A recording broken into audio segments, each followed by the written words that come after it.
રચી રાખા, કો કરી તર્ક બઢાવે શાખા. જય શ્રી રામ. 500 વર્ષની પ્રતીક્ષા બાદ ભગવાન રામ અવધપુરી પાછા ફર્યા છે અને આ શુભ અવસર પર અમે આપને મર્યાદા પુરુષોત્તમના દિવ્ય અને ભવ્ય રામ મંદિરના દર્શન કરાવીશું. ટેકનોલોજીનો જમાનો છે ત્યારે રામ મંદિરના 3D દર્શન માટે થઈ જાઓ તૈયાર. તમે હમણાં જે મંદિર જોઈ રહ્યા છો તે રામ મંદિરની હુબહુ પ્રતિકૃતિ છે અને આસ્થાના આ શિખરનો કણે કણનો સાક્ષાત્કાર આપને કરાવીશું. વિશાળ પરિસર, ગર્ભગૃહ, પહેલો માળ, બીજો માળ, ક્યાં ક્યાં શું છે તેની જાણકારી અમે આપને આપીશું. વિવિધ સ્તંભ, મૂર્તિઓ, ખૂણે ખૂણાની માહિતી આપને આપીશું અને આ વિશેષ 3D દર્શનમાં મારી સાથે છે મારી સહયોગી માનસી. રામ મંદિરના 3D મોડેલના અલગ અલગ સ્થાન પર આપને લઈ જઈશું, પણ અત્યારે હું જ્યાં છું તે છે મુખ્ય પ્રવેશ દ્વાર. મુખ્ય પ્રવેશ પૂર્વની દિશામાં 32 સીડી ચઢીને અહીં અવાય છે. અહીંનું દ્રશ્ય રામ ભક્તોના મનને મોહી લેશે. અહીં બંને બાજુ ગરુડ અને ગજરાજની મૂર્તિઓ મૂકવામાં આવી છે, જેને રાજસ્થાનના બંસી પહાડપુરના આછા ગુલાબી રંગના પથ્થરોથી બનાવાય છે. તો હવે રાહ શેની? ચાલો રામ મંદિરમાં પ્રવેશ કરીએ. તો હવે હું તમને બતાવું કે મુખ્ય દ્વાર બાદ આપ મંદિરના ભૂતલમાં પ્રવેશ કરશો. આ એ જ પવિત્ર સ્થાન છે કે જેના માટે કહેવાય છે કે અહીં જ 23મી ડિસેમ્બર 1949ના રોજ રાત્રે રામલલ્લા પ્રગટ થયા. અહીં હું હાજર છું જ્યાં આજે બનાવાયું છે ગર્ભગૃહ. અહીં જ ભગવાનના બાળ સ્વરૂપની 51 ઇંચની શ્યામવર્ણી પ્રતિમા છે. ભક્તો 35 ફૂટ દૂરથી ભગવાનના દર્શન કરી શકશે. રોચક વાત તો એ છે કે રામનવમીના દિવસે બપોરે 12 કલાકે ભગવાનના લલાટે સૂર્ય કિરણનો સ્પર્શ થશે. માનસી આપને અદ્ભુત દર્શન કરાવ્યા. મંદિરનું ભૂતળ એટલું ભવ્ય છે, એટલું દિવ્ય છે કે આપનું મન ત્યાં જ રોકાઈ જશે. પણ પહેલા માળે આવ્યા વગર દર્શન અધૂરા છે. અહીં ભરાયો છે રામ દરબાર, જ્યાં ભગવાન રામ, માતા સીતા બિરાજમાન છે અને ચરણોમાં બેઠા છે ભક્ત હનુમાન. જો કે બીજો માળ હજુ ભક્તો માટે ખુલ્યો નથી. આ માળને મંદિરના ધાર્મિક આયોજન માટે ફાળવાયો છે, એટલે અહીં બધા માટે પ્રવેશ નથી. આ માળ પણ ખૂબ સુંદર છે. જો કે એનું નિર્માણ હજુ પૂરું નથી થયું, પણ કારીગરો અહીં 12 કલાક કામ કરી રહ્યા છે.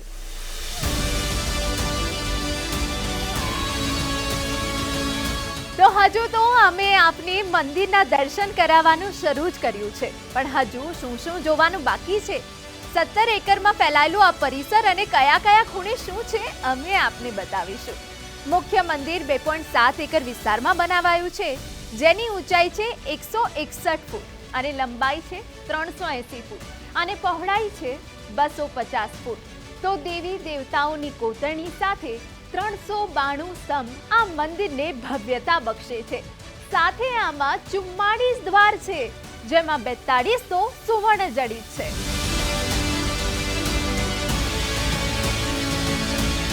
હવે એકવાર ફરી આપને રામલલ્લાના ગર્ભગૃહમાં લઈ આવીએ. અહીં વિશેષ એ છે કે ભગવાન રામના બાળ સ્વરૂપના દર્શન થાય તે પહેલા તમને અહીં કુબેર, ઇન્દ્ર, બ્રહ્મા અને વિષ્ણુ અને મહેશની પ્રતિમાઓ, તો 4 ફૂટની હનુમાનજીની પ્રતિમા પણ તમને જોવા મળશે અને વિઘ્નહર્તા ગણેશ પણ દર્શન આપશે. જ્યારે ગર્ભગૃહમાં માંગલિક ચિહ્ન, વૈષ્ણવ તિલક, ચંદ્ર, ધનુષ, જય વિજયની મૂર્તિઓ કંડારવામાં આવી છે. આ ઉપરાંત સમુદ્ર મંથનની પણ કથા કંડારાઈ છે. ભવ્ય રામ મંદિર પરિસરમાં આપને ડગલે ને પગલે આવા સ્તંભ જોવા મળશે. આપને જાણીને નવાઈ લાગશે કે આખા મંદિરમાં આવા 392 સ્તંભ લગાવાયા છે, જેમાં 4500 પ્રકારની શિલ્પકલા મંત્રમુગ્ધ કરે છે. એક સ્તંભમાં 20 થી 24 મૂર્તિઓ કંડારાઈ છે. સ્તંભના પહેલા ભાગમાં 8 થી 12, બીજા ભાગમાં 4 થી 8 અને ત્રીજા ભાગમાં 4 થી 6 મૂર્તિઓ કંડારાઈ છે. આમાં દરેક સ્તંભમાં દેખાય છે ત્રેતા યુગની ઝાંખી. આ રામ મંદિરમાં પૂરા ભારત વર્ષની ઝાંખી જોવા મળે છે, કેમ કે નિર્માણમાં દરેક રાજ્યની કંઈક ને કંઈક ભૂમિકા રહી છે. પથ્થર ઉત્તર પ્રદેશથી આવ્યા છે, ગ્રેનાઇટ કર્ણાટકથી, ગુલાબી પથ્થર રાજસ્થાનથી, ગર્ભગૃહમાં વપરાયેલા માર્બલ પણ રાજસ્થાનથી લવાયા છે, જ્યારે મહારાષ્ટ્રથી આવ્યું છે સાગનું લાકડું, જેનો ઉપયોગ કરાયો છે ગર્ભગૃહના મુખ્ય દરવાજાને બનાવવામાં. આ ઉપરાંત ભીત શિલ્પોની વાત કરવામાં આવે તો આ કામ કર્યું છે ઓડિશાના કારીગરોએ. ગર્ભગૃહના તમે દર્શન કરો તો 5 મંડપ જોવાનું ચૂકતા નહીં. નૃત્ય, રંગ, ગુણ, પ્રાર્થના અને કીર્તન મંડપ આપને ભોંય તળિયે જ મળી જશે. અહીં નૃત્ય મંડપનો ઉપયોગ કરાશે ધાર્મિક નૃત્યોની રજૂઆત માટે. રંગ મંડપને નાટ્ય મંડપ પણ કહેવાય છે. પ્રાર્થના મંડપમાં સાધુ સંતો પ્રાર્થના કરે છે. કીર્તન મંડપ ભક્તિ પર આધારિત ભજન કીર્તન માટે ઉપયોગમાં લેવાય છે. રામ મંદિર જાઓ તો આ પરકોટા વોલ પણ ચોક્કસ જોજો, જે રામ ભક્તોનું મન મોહી લેશે. ચારે બાજુ અહીં 14 ફૂટ પહોળો રસ્તો છે અને અહીં પણ 6 ભવ્ય મંદિર બનાવવામાં આવ્યા છે. ભગવાન શિવ, માતા અન્નપૂર્ણા, માં ભગવતી, ભગવાન સૂર્ય, ભગવાન ગણેશ અને મહાબલી હનુમાનજીના મંદિરો. મહત્વનું છે કે એના સિવાય પણ દક્ષિણ દિશામાં 7 મંદિર છે. મહાઋષિ અગસ્ત્યા, મહાઋષિ વાલ્મીકી, મહર્ષિ વિશ્વામિત્રી, મહર્ષિ વશિષ્ઠ, માતા શબરી, નિષાદરાજ અને અહલ્યાનું મંદિર. મંદિર પરિસરમાં ફરતા ફરતા અને સુંદરતા જોતા જોતા તમને મનમાં સવાલ થશે મંદિરની મજબૂતાઈ વિશે. મંદિરની મજબૂતી માટે મંદિરના બાંધકામ પહેલા 15 મીટર ઊંડો ખાડો ખોદાયો છે. એટલે લગભગ 3 માળની ઇમારત જેટલું ખોદકામ કરીને માટીને હટાવવામાં આવી. પછી એન્જિનિયર્સે વૈજ્ઞાનિક ઢબે નવા જ પ્રકારની માટીથી એ ખાડાનું પુરાણ કર્યું. આ એવી માટી હતી જે 28 દિવસોમાં જ પથ્થર બની ગઈ. એટલે આ રીતે થયું સ્ટોન ફાઉન્ડેશન. તો આજે આખો દેશ રામમય છે. સનાતન ભક્તોની આસ્થાનું કેન્દ્ર રામ મંદિર બની ચૂક્યું છે. પણ ઇતિહાસકારોની વાત માનીએ તો 1881ના વર્ષમાં રામ જન્મભૂમિ પર માત્ર 2545 મકાનો હતા. હિન્દુઓની સંખ્યા 9499 અને મુસ્લિમો 2141 હતા. એ જ રીતે 96 મંદિરો અને 36 મસ્જિદ આ ભૂમિ પર હતી. વાતને વર્ષો વીત્યા અને હવે અવધમાં બિરાજમાન થયા છે ભગવાન શ્રી રામ. આખા દેશમાં હર્ષોલ્લાસનો માહોલ છે. હમણાં તમે જે મંદિરના 3D દર્શન કરી રહ્યા છો તે રામ મંદિરનું નિર્માણ કરાયું છે નાગર શૈલીમાં. શક્ય છે કે તમે આ વિશે ભૂતકાળમાં સાંભળ્યું હશે, પણ અમે આપને બતાવીએ આ નાગર શૈલીની વિશેષતાઓ. હિન્દુ સ્થાપત્ય કલાની 3 મુખ્ય શૈલીઓમાંની એક છે આ નાગર શૈલી. નાગર શૈલીને ઉત્તર ભારતમાં મંદિર સ્થાપત્યની ઉત્તમ શૈલી માનવામાં આવે છે. સૌથી ખાસ વાત એ છે કે આ શૈલીના બાંધકામમાં લોખંડ અને સિમેન્ટનો ઉપયોગ નથી આવતો અને માટે જ આવા બાંધકામનું આયુષ્ય લાંબુ હોય છે.